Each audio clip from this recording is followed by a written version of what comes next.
Welcome to ETV prime. తాజాగా private ఆసుపత్రుల్లో పేదలకి ఉచిత చికిత్స అమలుపైన సుప్రీంకోర్టు సీరియస్ అయింది. ఈడబ్ల్యూఎస్ అంటే ఎకనామికల్లీ వీకర్ సెక్షన్ ఎవరైతే ఉన్నారో ఆ రోగులకి ఉచిత చికిత్స కోసం ఎస్ఓపి అంటే స్టాండర్డ్ ఆపరేటింగ్ ప్రొసీజర్ రూపొందించాలి అని ఢిల్లీ ప్రభుత్వానికి ఆదేశం జారీ చేసింది. 51 ప్రైవేట్ ఆసుపత్రులకి కోర్టు గతంలో ధిక్కరణ నోటీసులు ఇవ్వడం కూడా జరిగింది. 51లో కేవలం 4 హాస్పిటల్స్ మాత్రమే నిబంధనలు పాటిస్తున్నాయి అని కోర్టు వ్యాఖ్యానించింది. 10% ఐపీడీ, 25% ఓపీడీ ఉచిత చికిత్స తప్పనిసరి అని కోర్టు మరోసారి స్పష్టం చేసింది. ప్రభుత్వ భూములు రాయితీపై తీసుకున్న ఆసుపత్రులు ఉచిత సేవలు ఇవ్వాల్సిందే. మే 23న ఢిల్లీ సచివాలయంలో హై లెవెల్ సమావేశానికి కూడా ఆదేశాలు జారీ చేసింది. ఈ ఈ విషయం గురించి మనతో వివరించడానికి మనతో ఉన్నారు ప్రముఖ సామాజికవేత్త, high court advocate Ashok garu. Sir నమస్కారం. సార్ నమస్కారం. సార్ అదే ఈ ప్రైవేట్ హాస్పిటల్స్కి సుప్రీంకోర్టు ఇచ్చినటువంటి ఇది డైరెక్షన్ని ఎలా చూడాలంటారు? ఇది చాలా మంచి సబ్జెక్ట్ సార్. సుప్రీంకోర్టు వారు రీసెంట్ గా ఇచ్చిన తీర్పు ఏంటంటే ఈ union of India versus Moolchand karate Ram trust అని ఒకటి ఉందండి. ఇది ఏంటంటే మేము ఉచితంగా సేవలు చేయటం కొంచెం కష్టం అనే ఉద్దేశంతో ఏమైందంటే ఇది అలాగలగా చిలికి ఇది కోర్టు దాకా వెళ్ళింది. పంచాయతీ కోర్టు దాకా వెళ్తే కోర్టు కొన్ని గైడ్ లైన్స్ ఇచ్చిందండి ఇందులో. ఎందుకంటే ఈ ట్రస్ట్లన్నీ కూడాను ప్రభుత్వ భూముల్లోనే కట్టుకోవడం జరుగుతుంది. ఇది తెలిసిన విషయం. ప్రభుత్వ భూములు అంటే ఎందుకు ఇస్తుంది ప్రభుత్వ భూములు ఈ ట్రస్ట్లకి? పేదలకు ఉచిత సహాయం చేస్తుందనే కదా. కొన్ని అంతే కాకపోయినా ఎంతో కొంత తగ్గించి పేదలకి కొంత సర్వీస్ మోటివ్ గా చేయాలనేదే ఒక ఈ ఉద్దేశం. ప్రభుత్వం వారు భూములు ఎందుకు ఇస్తారంటే ట్రస్ట్లకి, పేదవాళ్ళకి, బలహీన వర్గ వాళ్ళకి, ఎకనామికల్లీ బ్యాక్వర్డ్ ఎవరైతే ఉన్నారో ఇవన్నీ కూడా వీకర్ సెక్షన్స్ ఉంటారు. వీళ్ళందరికీ కూడా ఉచిత వైద్యం, కొన్ని తక్కువ ఖర్చులో వైద్యం ఇలాంటివి అందజేస్తాయనే ఉద్దేశంతోనే ప్రభుత్వ భూముల్ని ఈ హాస్పిటల్స్ కి, ట్రస్ట్లకి, ఇలాగా సొసైటీలకి ఇలా ఇస్తా ఉంటదండి. ఇందులో భాగంగా వాళ్ళు అది ఇవ్వడానికి ఇష్టపడకపోయేసరికి ఈ పంచాయతీ అక్కడ దాకా పోయింది. సో దీని మీద కోర్టు వారు ఇచ్చిన గొప్ప మంచి గైడ్ లైన్స్ ఏంటయ్యా అంటే ఖచ్చితంగా మీరు ప్రభుత్వ భూములు తీసుకున్నారు కాబట్టి పేదలకు ఉచిత సహాయం చేయాల్సిందే, ఉచిత వైద్యం ఇవ్వాల్సిందే. ఇప్పుడు ఇన్పేషెంట్ వచ్చేసి 10%, హౌస్ పేషెంట్స్ వచ్చేసి 25% ఓపీడీలు ఖచ్చితంగా ఇవ్వాలని వాళ్ళు డిసైడ్ చేసి చెప్పేశారు. అంతేకాదండి, దీనికి ఇంకొకటి ఏంటంటే మీరు అన్నట్టు 51 ప్రైవేట్ హాస్పిటల్లో అసలు వీటికి ఈ పాటించట్లా. వాళ్ళకి ఫ్రీగా ఈ ఫెసిలిటీస్ అన్ని గవర్నమెంట్ దగ్గర నుంచి తీసుకుంటున్నారు. ప్రజలకు మాత్రం సేవ చేయడానికి ముందుకు రావడానికి ఇబ్బంది పడతారు. సో ఇప్పుడు చాలా మంది మనం ఈ వైద్య విషయంలో కాదండి, చాలా కొన్ని ప్రైవేట్ కాలేజీలు కానీ కొన్ని ఇన్స్టిట్యూట్స్ కానీ ఉంటాయి. వీళ్ళు ఏంటంటే ప్రభుత్వాల దగ్గర భూములు కొట్టేస్తారు. ఏది ఈ ట్రస్ట్ పేర్లు మాత్రం ట్రస్ట్లుగా పేరు పెట్టుకుంటారు. చేసేదంతా బిజినెస్, 100% బిజినెస్ చేస్తారండి. ఫర్ ఎగ్జాంపుల్ మీరు ప్రైవేట్ కాలేజీలు, స్కూల్స్ ఇప్పుడు చూసుకున్నాం, వాళ్ళు కనీసం 25% ఫ్రీగా స్టూడెంట్స్ కి ఎడ్యుకేషన్ ప్రొవైడ్ చేయాలి. ఎన్ని చేస్తున్నాయి మన రాష్ట్రంలో? దీన్ని ఎవరి కోసం చేస్తారు? ఇలాగే ప్రైవేట్ హాస్పిటల్ కూడా ఇదే జరుగుతుందండి. ఇంత దోపిడీదా ఎంత. సో దాంతో ఏమైందంటే ఈ పంచాయతీ కోర్టుకు వెళ్ళింది. కోర్టు కొన్ని కఠినమైన నిబంధనలు అమలు చేయాల్సిందే అని చెప్పేసి హుకుం జారీ చేయడం జరిగింది అనమాట. సో వీటిలో ముఖ్యంగా ఈడబ్ల్యూఎస్ రోగులు ఎవరైతే ఉన్నారో వాళ్ళకి 100% ఉచిత శిక్ష ఇవ్వాల్సిందే, ఫ్రీ ట్రీట్మెంట్ ఇవ్వాలని చెప్పే చెప్తుంది.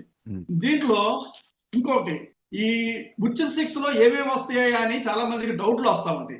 ఏమొస్తాయి ఉచిత శిక్షలో అంటే అడ్మిషన్ ఫీజు తీసుకోకూడదు ఎట్టి పరిస్థితుల్లో. వాళ్ళ దగ్గర నుంచి పేషెంట్లు హాస్పిటల్కి ఎవరైతే వస్తాయో వాళ్ళకి ఓపీలు, అడ్మిషన్ ఫీజులు ఉంటాయండి కొన్ని. అసలు అట్లా తీసుకోకూడదని ఇక్కడ చెప్పేది. అలాగే బెడ్ ఛార్జీలు తీసుకోకూడదు, మందులకి తీసుకోకూడదు, శస్త్రచికిత్సకి తీసుకోకూడదు, నర్సింగ్ సర్వీసులు ఉంటాయండి. ఇలాంటి చాలా ఉన్నాయి. ఇవన్నీ కూడా ఫ్రీగా ఇవ్వాల్సిందే, ఫ్రీగా ప్రొవైడ్ చేయాల్సిందే. సో ఈ విధంగా చేయకపోవడం వల్ల ఈ ప్రాబ్లమ్స్ వస్తున్నాయి. వీళ్ళు ఏంటంటే అసలు ట్రస్ట్ అనేదే సర్వీస్ మోటివ్, ఆ పేరులోనే ఉంది. అది పేరుకి మాత్రమే చూపిస్తున్నారు, అంత కమర్షియలైజ్ చేసేస్తున్నారు. సో ఈ జడ్జిమెంట్ ఏదైతే ఉందో ఇప్పుడు ఇది చాలా పేదలకి, బడుగు బలహీన వర్గాలకి, ఎకనామికల్ గా బ్యాక్వర్డ్ ఎవరైతే ఉన్నారో వాళ్ళందరికీ కూడా చాలా అద్భుతమైన సంజీవిని అని చెప్పొచ్చు మనం. ఈ జడ్జిమెంట్ మన దేశం అంతా ఉపయోగపడుతుందండి. సో ఇప్పుడు ప్రతి ప్రైవేట్ హాస్పిటల్లో కూడా ఏ ట్రస్టులు తీసుకొని, ఏ ప్రభుత్వ భూములు తీసుకొని ప్రభుత్వ సర్వీసులు ఫ్రీగా పొందుతూ పేదల వారికి ఎవరైతే ఉచిత సేవ చేయడానికి నిరాకరించారో వాళ్ళ మీద ఖచ్చితంగా లీగల్ యాక్షన్ తీసుకోవడానికి ఈ జడ్జిమెంట్ చాలా ఉపయోగకరంగా ఉంటుంది. అందులో ఎటువంటి సందేహం లేదనమాట. సార్ ఇప్పుడు ఈ సందర్భంగా గుర్తు చేసుకుంటే కరోనా టైంలో మన ఆంధ్రప్రదేశ్లో ముఖ్యంగా అంటే దేశంలో చాలా చోట్ల ప్రైవేట్ హాస్పిటల్స్ చాలా దుర్మార్గంగా వ్యవహరించాయి. ఆ, ఆంధ్రప్రదేశ్లో తీసుకుంటే ముఖ్యంగా మీ విజయవాడలో సార్ రమేష్ హాస్పిటల్స్ గురించి చాలా వార్తలు విన్నాం. ఒకసారి చెప్పండి సార్ అది. కరోనా సమయంలో రమేష్ హాస్పిటల్ వారి విజయవాడలో ఇది పెద్ద ఉమ్, కేసు అయ్యింది. చాలా సెన్సేషనల్ అవును. ఇన్సిడెంట్ కూడా ఇది మనందరికి తెలిసింది. వీళ్ళు ఏం చేశారంటే కరోనా టైంలో అండి, వాళ్ళ ఉమ్, హాస్పిటల్ ఖాళీ లేకుండా కొన్ని హోటల్స్ బుక్ చేసుకున్నారు. హాస్పిటల్ కింద ఈ బెడ్లు ఏర్పాటు చేసేసి ఇన్పేషెంట్ని వాళ్ళకి ట్రీట్మెంట్ చేయడం కోసం వీళ్ళకి స్వర్ణ ప్యాలెస్ లాంటి హోటల్స్ కొన్ని ఉన్నాయండి మనకి విజయవాడలో. ఉమ్, సో ఇలాంటి హోటల్స్ ఏం చేశారు, వాళ్ళు బుక్ చేసుకుని హాస్పిటల్ కింద దాన్ని కన్వర్ట్ చేశారు ఆ కరోనా టైంలో. చేసినప్పుడు ఇక్కడ ఏమైందంటే వాళ్ళ టైం బాగా ఎక్కడో మొత్తానికి ఏదో జరిగి దానికి ఒక అగ్ని తోడైంది. అంటే ఈ తగలబడటం జరిగింది అనమాట. అది ఎక్కడ తేడా వచ్చిందో ఏదో మొత్తానికి అక్కడ ఒక ఆపరేటింగ్ సిస్టమ్ ప్రాబ్లము లేకపోతే ప్రాపర్ ప్రికాషన్స్ తీసుకుపోవడం వల్ల మరి గ్యాస్ పేలిందా ఏంటన్నది కానీ ఏదేమైనా కానీ ఆ హోటల్కి మంటలు అంటుకున్నాయి. మంటలు అంటుకుంటే ఏమైంది, కొంతమంది పాపం పేషెంట్లు తప్పించుకున్నారు, కొంతమంది తప్పించుకోలేని పరిస్థితుల్లో చనిపోయారు. బాగానే చనిపోయారు. దాంతో ఏమైందంటే యాక్చువల్గా ఇలా తీసుకోవటానికి దానికి పర్మిషన్లు ఏమైనా ఉన్నాయా, ఆ ప్రికాషన్స్ ఏమైనా తీసుకున్నారంటే అసలు ఏమీ లేవు. ప్రభుత్వం వారి దగ్గర నుంచి ఎటువంటి పర్మిషన్ లేవు.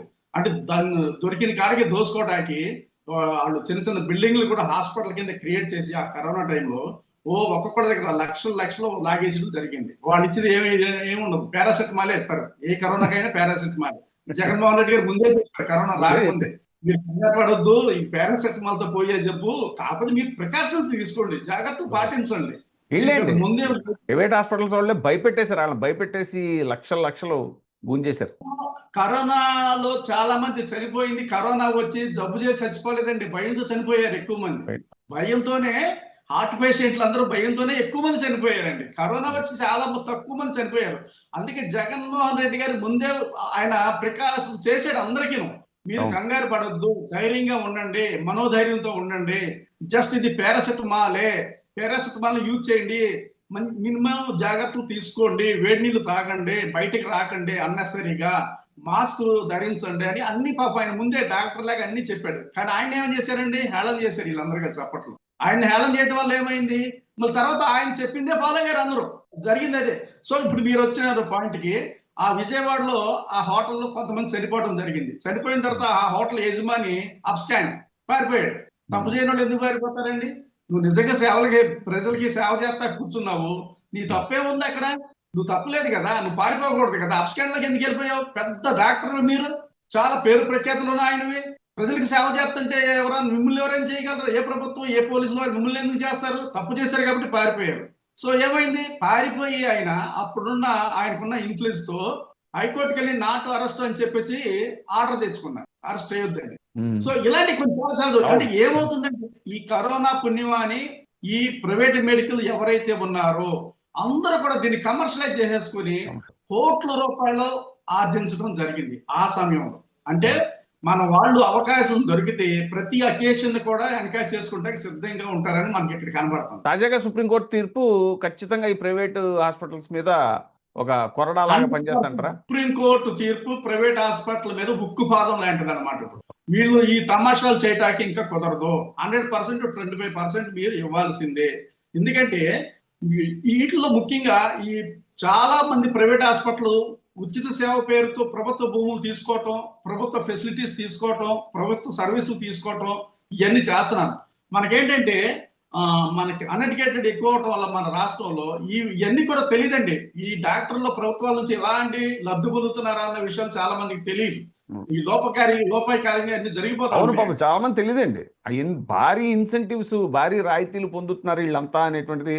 కరెంటు ఫ్రీ వీళ్ళకి, ఇంకా ఎన్ని రకాల వాటర్ ఫ్రీ, ఎన్ని రకాల రాయితీలు ఇస్తున్నారు. ఇప్పుడు కామినేని హాస్పిటల్స్ ఏదో కూడా కడుతున్నారు కదా సార్ అక్కడ మన అమరావతిలో. అవునండి, కామినేని కిమ్స్ కదా, కిమ్స్ వాళ్ళకి కూడా భారీ రాయితీలు ఇచ్చి ఉంటారు. కిమ్స్ కడుతున్నారు, బసవ తారకం ట్రస్ట్ కి సంబంధించి అది కడుతున్నారు. అంటే కడతలేదు, వాళ్ళ కోసం అలాట్మెంట్ చేశారు. కట్టాలా లేదా అన్నది సందిగ్ధంలో ఉన్నారు. ఎందుకంటే ఈ 2 సంవత్సరాలు కట్టడాలు ఆపండి అని చెప్పి మోడీ గారు పిలిపివ్వడంతో మళ్ళీ డైలామాలో పడ్డట్టు ఉన్నారు. వాట్ ఆర్ మీకు చూడాలి. సో ఈయన ఏమంటారంటే అవినీతికి బ్రేక్ పడినట్టు అయింది ఏది మొత్తానికి ఈ వార్ సంక్షోభం అనేది. యాక్చువల్ గా వారికి దీనికి ఏం సంబంధం లేదు. మోడీ గారు ఏదో ట్రిక్ ప్లే చేశారని మాకైతే అనిపిస్తుంది. వీళ్ళని కంట్రోల్ చేయటానికి, అంటే ఈ కరప్షన్ ని కంట్రోల్ చేయటానికి, ఈ దోపిడీదారుని కంట్రోల్ చేయటానికి, అంటే డైరెక్ట్ గా చేయటానికి కుదరదు. ఎందుకంటే వాళ్ళకి మద్దతు మంది కలిసి పనిచేయ ఇప్పుడు పైన కింద వాడే కదండి. మీకు ఇప్పుడు మీరు అంటుంటే అనిపిస్తుంది అప్పుడు పోలవరం ఏటీఎం అన్నారు, ఇప్పుడు అమరావతి ఏటీఎం అంటారేమో మళ్ళీ.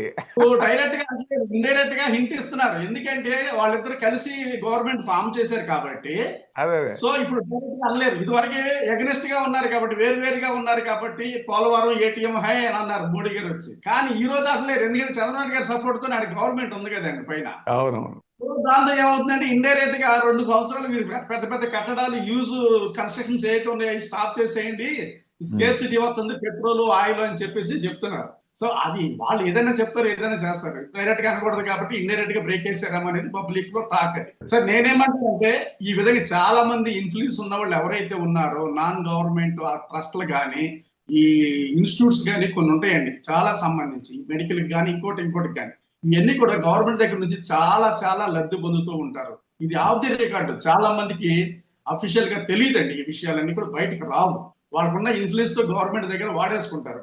సో దాంతో ఏమవుతుంది, ఇప్పుడు వీళ్ళు ఈ విధంగా ప్రభుత్వ భూములు వాడుకుంటారు, ప్రభుత్వ ఫెసిలిటీస్ ను వాడుకుంటారు, ప్రభుత్వ సేవలు వాడుకుంటారు. కానీ ప్రజలకు మాత్రం కనీసం 10% 25% ఫ్రీ ఇవ్వడానికి మాత్రం వాళ్ళు ఇష్టపడరు. సో సేమ్ స్కూల్ ఎడ్యుకేషన్ లో కూడా అదేనండి జరిగేది. హాస్పిటల్ కూడా ప్రజలు జరుగుతుంది.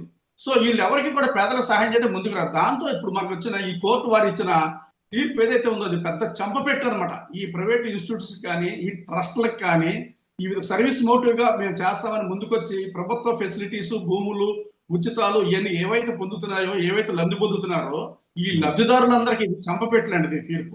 సో ఖచ్చితంగా ప్రజలకి ఉచిత సేవలు చేయాల్సిందే.